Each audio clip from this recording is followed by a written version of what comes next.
sábado de la 28ª semana del tiempo ordinario. Lectura del Santo Evangelio según San Lucas, capítulo 12, versículos del 8 al 12.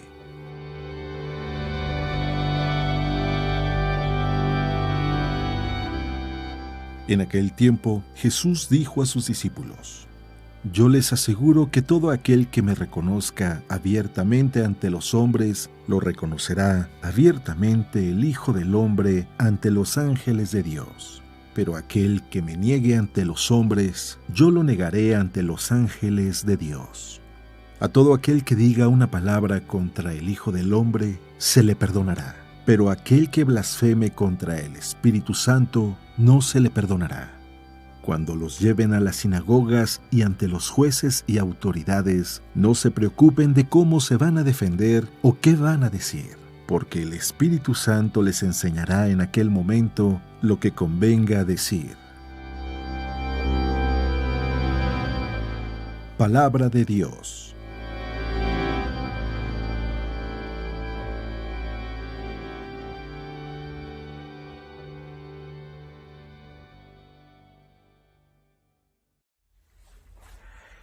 Muy buenos días. El día de hoy, leyendo el Evangelio, me acordé de hace mucho cuando yo estaba en la universidad, que, yo solía, como dicen, combinar mucho a mis amistades. Yo no tenía ningún reparo en a mis amigos de la universidad, llevarlos a la iglesia y que conocieran a mis amigos de la iglesia y que los amigos del grupo juvenil conocieran también a mis compañeros de la universidad. Muy seguido yo los terminaba mezclando. Por ejemplo, decían los compañeros de la universidad: hey, para hacer este trabajo vamos a reunirnos en mi casa de tal a tal hora.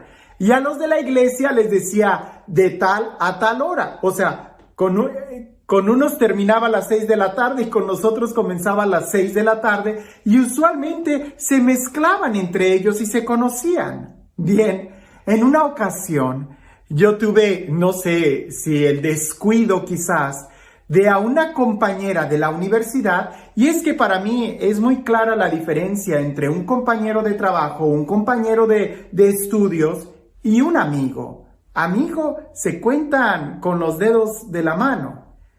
El caso es de que, aunque yo sé la diferencia, es un poquito educado llamar a todos amigos, pero en esa ocasión a una compañera de la universidad que estábamos ahí todos reunidos, yo la presenté así, como compañera de universidad. Le dije a ella: mira, ellos son mis amigos del grupo de jóvenes. Estábamos, no me acuerdo, creo que nos habíamos quedado de ver en una cafetería, y a ellos les dije, y ella es una compañera de la universidad. Y ya después ella estaba bien enojada y yo no entendía por qué. Hasta que una vez me dijo ella: pues nada más somos compañeros, no somos amigos. ¿Para qué quieres que estemos trabajando y no sé qué? Y fue cuando yo entendí, y yo estaba muy herida emocionalmente. Y cada vez que yo escucho ese tipo de comentarios de que no se reconocen o que en los estados de Facebook no ponen en relación con o cosas por el estilo, y hay muchos problemas, a mí me causa gracia, pero efectivamente el reconocer a alguien como un primo, un hermano, un amigo o un compañero de trabajo, no se diga como tu esposo, tu mujer, tu esposa, pues claro que eso tiene muchas repercusiones. Hoy en el Evangelio se habla de reconocer, pero no de reconocer a tu amigo o tu compañero de trabajo, sino de reconocer a Jesús. Y las implicaciones que tiene van mucho más allá de a que te deje de hablar por unas horas en la universidad. Escucha lo que dice el Evangelio.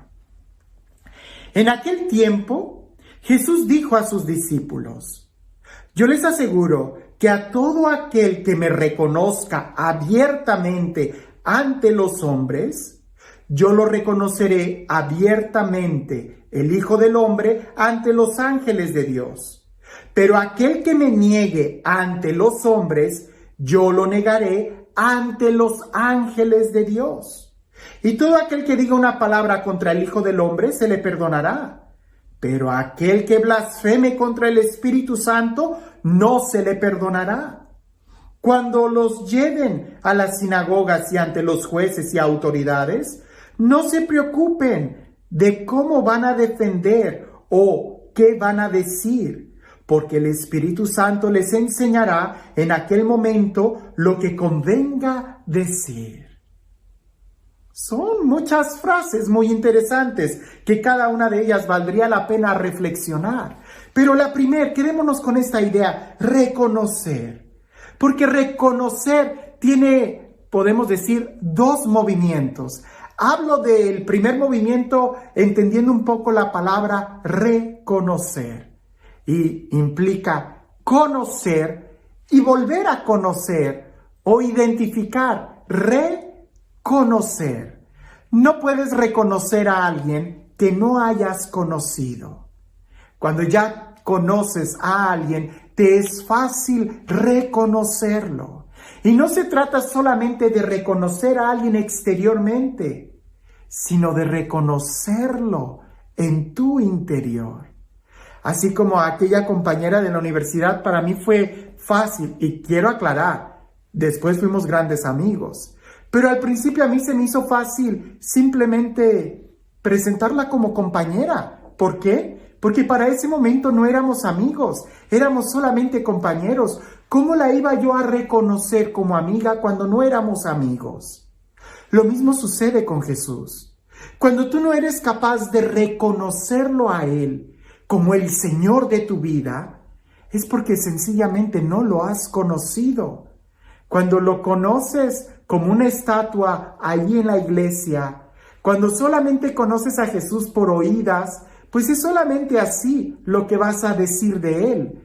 Pero cuando has tenido un encuentro personal con un Dios vivo, con un Dios que te ama, cuando has tenido precisamente esa experiencia de que Él es el Dios que camina contigo y que en Él existes y te mueves, es fácil reconocerlo.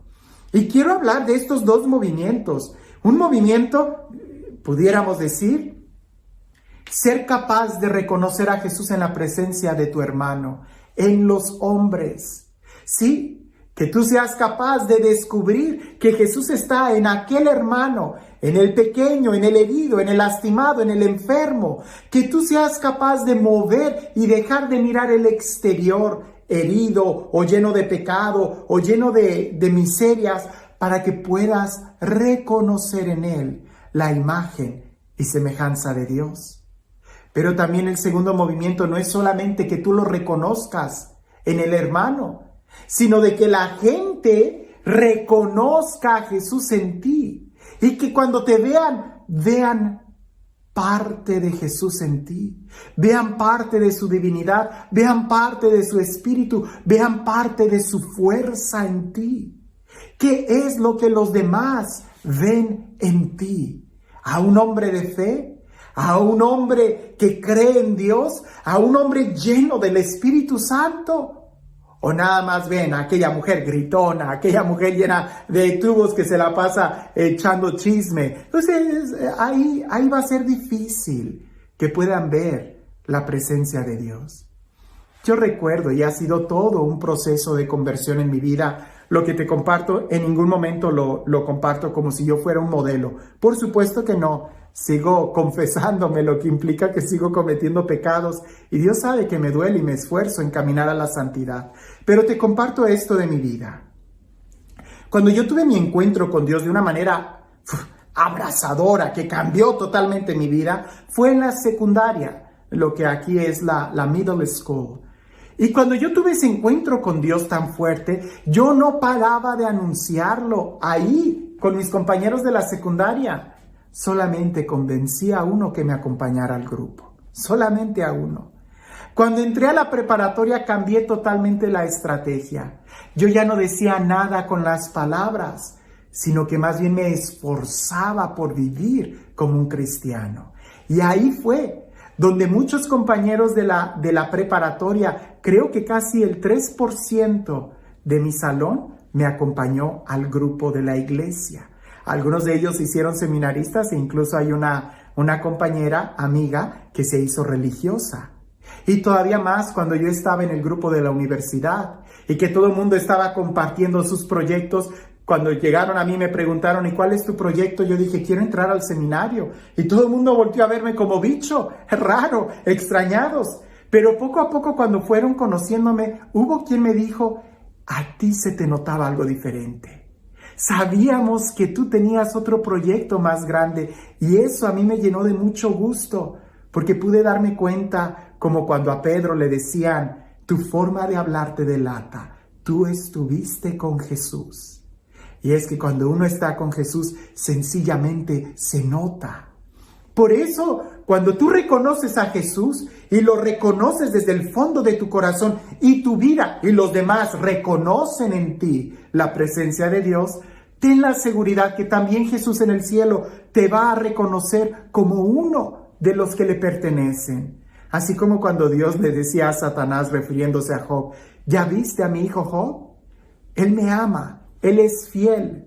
Que lo mismo Dios, Jesús, diga de cada uno de nosotros, ya viste a mi hijo Everardo, a mi hija María, a mi hijo Juan, a mi hijo Pedro, ya viste a mis hijos, ellos me aman, se les nota que me aman.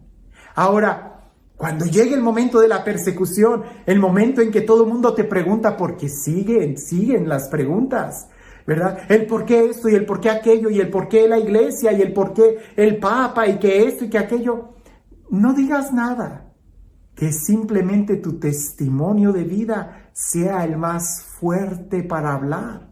Por eso dice, no te preocupes de qué es lo que tienes que decir. Es más, si no te vienen palabras, no digas nada. Que sea la elocuencia de tu testimonio de tu vida la que hable. Tú no necesitas dar argumentos de cómo ser felices. Cuando tú eres feliz, ese es el mejor argumento. Cuando tú tienes la presencia de Dios en tu corazón, ese es el mejor argumento para defenderte o para mostrar quién es Él. Ahora, sobre la blasfemia contra el Espíritu Santo, siempre que sucede este evangelio, lo digo una y otra vez y me preguntan lo mismo. ¿Cuál es ese pecado? ¿Cuál es la blasfemia contra el Espíritu Santo? Es sencillamente no abrirte a su acción, no confiar en el amor de Dios. Esa es la blasfemia. Cuando nosotros podemos decir, Dios nos crea, Jesús nos salva, pero blasfemar contra el Espíritu Santo va en contra de la santificación que Él hace en nosotros. Por eso, no es suficiente con que Dios te ame y te haya creado. Tampoco es suficiente con que Jesús haya redimido, te haya salvado, haya muerto en la cruz por ti. Es necesario que dejemos actuar la presencia del Espíritu Santo en nosotros. Porque si nosotros no confiamos en Dios, no confiamos en su perdón, no confiamos en su misericordia, entonces nos vamos a condenar. No porque Dios no nos perdone, sino porque nosotros no nos abrimos a su amor. Para recibir la presencia del Espíritu Santo era necesario que Jesús muriera en la cruz. Y para que Jesús muriera en la cruz era necesario que el Padre a ti y a mí nos amara. Por eso la culminación del amor del Padre, la culminación de la salvación en Jesús, está precisamente en que recibamos al Espíritu Santo, en que confiemos en el Espíritu Santo, en que seamos dóciles. ¿Cómo puedo ser dócil al Espíritu Santo? No le pongas obstáculos. Déjate amar. Deja que la luz brille en tu interior y verás como poco a poco todo tu alrededor va a ser iluminado por la luz de Cristo. Gracias a la acción del Espíritu Santo en tu vida por el amor que el Padre te tiene. Y este Dios, el Dios lleno de amor, el Dios lleno de vida, el Dios que es la vida misma y quien es el amor mismo, que sea Él quien el día de hoy te bendiga. En el nombre del Padre, del Hijo y del Espíritu Santo. A veces cuando hablamos de reconocer a Jesús como el Señor de nuestras vidas, de reconocerlo ante los hombres, inmediatamente nos vemos situados en algunas situaciones de mucha crítica. Y recuerdo aquella anécdota de un monje que iba caminando, eran dos monjes, frailes, que iban caminando en medio de un pueblo ateo. Y aquel pueblo ateo renacentista, y como le quieran llamar, estaban ofendiendo a aquellos monjes con muchas palabras y ofendiendo a la iglesia y ofendiendo a la Virgen María. Y aquellos monjes iban caminando. Cuando ya cruzaron el pueblo y llegaron a otro lugar, el monje más pequeño le pregunta al mayor: yo veo que tú no perdiste la paz, pero yo estoy lleno de coraje. ¿Cómo le hiciste? Y aquel monje le dijo: si alguien me entrega una carta y yo no la abro, no me va a afectar lo que está escrito en esa carta. Esa gente me lanzó muchas cartas, muchas frases, pero yo no abrí mi corazón para recibirlas. Por eso no me han afectado. La pregunta es: ¿a quién le estás abriendo tu corazón? ¿Quién es el que está llenando tu corazón? Querer satisfacer el pensamiento de los hombres es traicionero y terminará secándote. Pero si confías en Dios, Él te llenará de vida. Pues nadie que haya insultado las cataratas del Niágara ha reducido una gota del torrente que en ellas hay de agua pura. Nadie que haya ofendido a un verdadero cristiano ha reducido ni siquiera una gota de la gracia, la paz y el amor que hay en su corazón. Porque el torrente de vida que brota en su interior es mucho más grande que cualquier cosa que los demás de allá afuera puedan decir. ¿Qué tan grande es el torrente de amor que hay en tu corazón? ¿Qué tan fácil es para ti reconocer la presencia de Jesús en el hermano herido? Y mejor aún, ¿qué tan fácil es para los demás reconocer la presencia de Jesús en tu vida? Que tengas un excelente día.